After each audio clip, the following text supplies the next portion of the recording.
Hi everyone, I am your host, Peter Zablocki, and you're listening to History Shorts. I hope everyone's having a great day so far, and thank you for making this show a small part of that.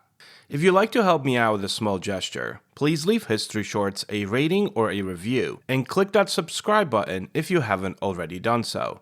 For sources and books used as the basis for these episodes, how to advertise on a show, and other information such as a list of our upcoming guests on the Conversation series, or a link to our Patreon account where you can listen to exclusive episodes not heard here, please visit www.historyshortspodcast.com. You could always shoot me an email at peter@historyshortspodcast.com.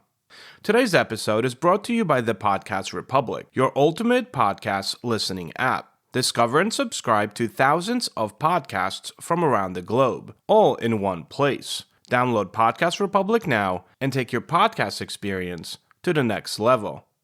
Having said all of that, when three gleaming American B-29 Superfortresses made emergency landings in Soviet-held territory in 1944, it set in motion one of the most audacious acts of Cold War-era technological theft that the world had ever seen. The Boeing B-29, the giant four-engine heavy bomber that carried the destructive promise of American airpower, was unlike anything the Soviets had in their arsenal. Stalin, paranoid as ever and obsessed with catching up to American military technology, immediately saw an opportunity that could not be wasted. Despite being nominally allied with the United States in the war against Hitler, Stalin had no illusions about the emerging post-war reality. He ordered his aviation industry to seize the aircraft, dissect them meticulously, and produce exact copies, down to the rivets.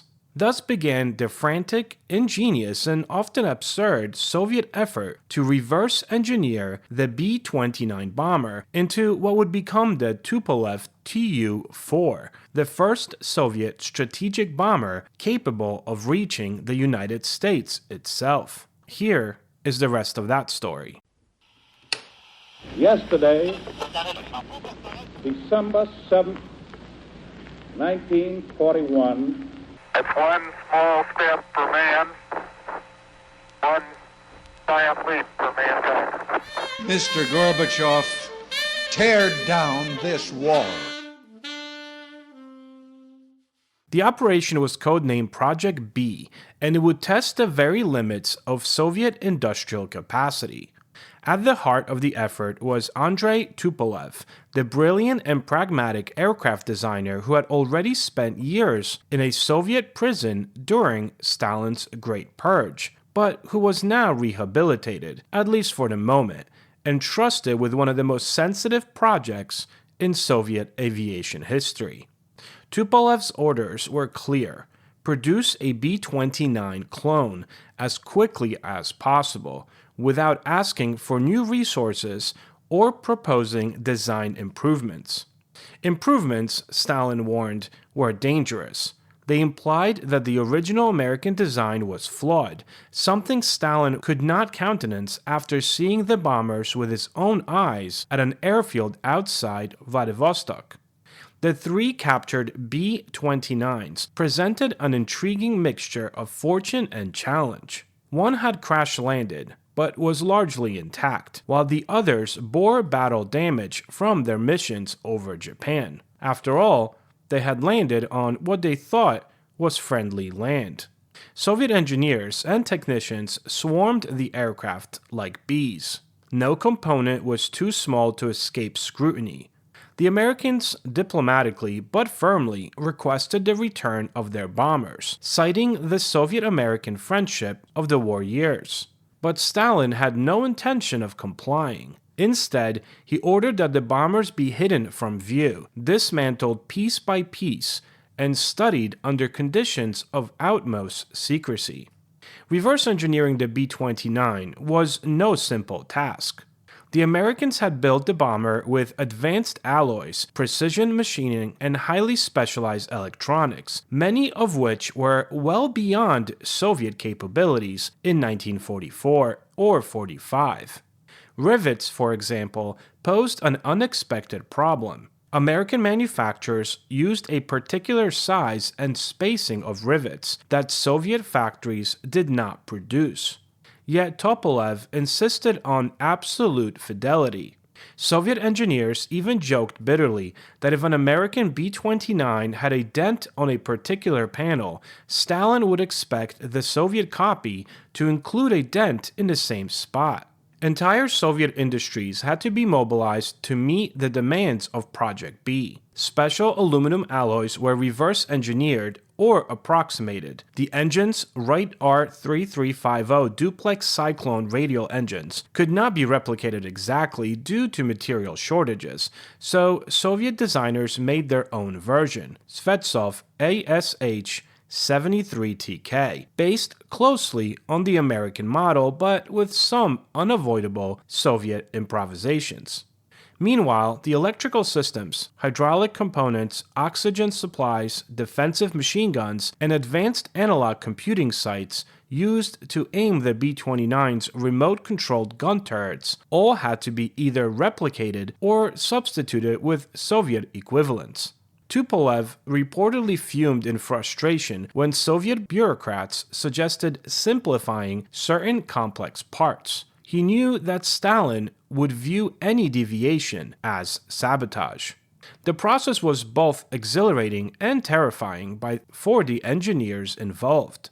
The Soviet Union was rebuilding from the devastation of World War II, and resources were very scarce. Nevertheless, factories were ordered to prioritize parts for the bomber copy above all else. Stories circulated of factory bosses who, desperate to meet deadlines, stripped hospitals and universities of needed materials to supply the project. Failure was not an option. Under Stalin's gaze, engineers knew that delays or deviations could mean arrest, torture, or execution. By 1947, after an astonishingly short development period, the prototype Tu-4 rolled out of the Kazan aircraft plant, and it was, to the naked eye, a B-29 doppelganger. In fact, Soviet engineers had made around 850 changes from the original design, mostly to adapt to differences in metric measurements and available materials, but these were hidden from plain sight. The Tu-4's fuselage, wings, tail assembly, and general appearance were so close that American observers later joked that Boeing should have been paid royalties. The Soviets staged the public debut of the Tu-4 with the kind of theatrical flair that only a dictatorship could muster. On August 3, 1947, during an aviation parade at the Tushino airfield near Moscow, the world first saw the fruits of Tupolev's labor. Spectators were treated to the sight of 3 giant bombers flying overhead in tight formation, an unmistakable demonstration of Soviet prowess. Western military representatives in attendance were stunned. At first, they thought the planes might actually be the captured B-29s. But then, a 4th bomber appeared, and then a 5th. After all, the Soviets only captured 3. It was immediately clear the Soviets had copied the Superfortress, and mass production was underway. The shock rippled through Western capitals. If the Soviets now possessed a strategic bomber with the range and payload capacity of the B-29, it meant that cities like Chicago, New York, and Washington, D.C. were theoretically within reach of Soviet nuclear attacks. Once the Soviets developed a deliverable atomic bomb, that is, which was not the case in 1947. It was a chilling realization, however, that helped accelerate the emerging arms race. Internally, the Tu-4 was a curious hybrid. Soviet copies of American northern bomb sites, radio equipment, and even cockpit arrangements were rushed into service, but quality often varied. Pilots who flew the Tu-4 noted that it was rugged but temperamental. Maintenance was far more complicated than Soviet aircraft designers preferred, owing to the complicated American-inspired systems. Nevertheless, the Tu-4 was robust enough to become the backbone of Soviet long-range aviation throughout the late 1940s and early 1950s. Ironically, one of the first missions Tupolev's bomber fleet prepared for was not against the Americans, but against their own citizens. In 1948 and 1949, as the Soviet Union tightened its grip on Eastern Europe, Tu-4s were outfitted for propaganda flights over rebellious territories, a stark symbol of the reach of Stalin's new air arm. The Tu-4 also became the testbed for numerous Soviet innovations. Variants were produced for aerial refueling experiments, electronic warfare, and, most chillingly, as potent nuclear delivery platforms. Soviet scientists worked feverishly to integrate the newly developed Soviet atomic bomb into the Tu-4's bomb bay. It was from a Tu-4 that the Soviets dropped their first atomic bomb during a test on August 29, 1949, a dramatic signal to the United States that the nuclear monopoly was over. Still, the Tu-4 was not without limitations. By the early 1950s, it was already becoming obsolete. American air defenses were improving, and newer American jet-powered bombers like the B-27 Stratojet and eventually the B-52 Superfortress would leave the Tu-4 hopelessly behind. The Soviet Union began developing its own jet-powered bombers, notably the Tupolev Tu-16. But it was the Tu-4 that had given the Soviet Union the strategic aviation capability it needed to transform into the nuclear age. The legacy of the Tu-4 is both fascinating and telling. It represented one of the greatest feats of reverse engineering in history, but also an admission. The Soviet Union, for all of its ideological posturing about communist superiority, had been forced to build its early Cold War military capability on a foundation stolen from Western technology.